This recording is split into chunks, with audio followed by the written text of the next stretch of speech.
Hello everyone and welcome back to our channel. Today I'm going to guide you through the steps to recover your hacked Instagram account fast in 2024. So let's jump right in.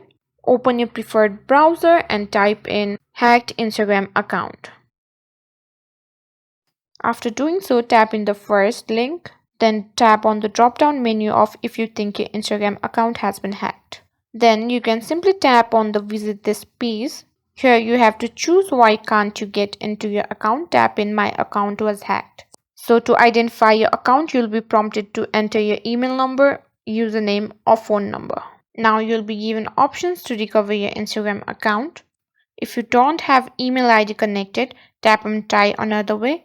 Then tap on my account was hacked. If you have your photos posted on your Instagram account, then tap on yes, take a selfie video to confirm my account. And if you don't, then tap on no, I do not have a photo of myself in account. Then simply tap on next. Now give in the email address so that they can reach you.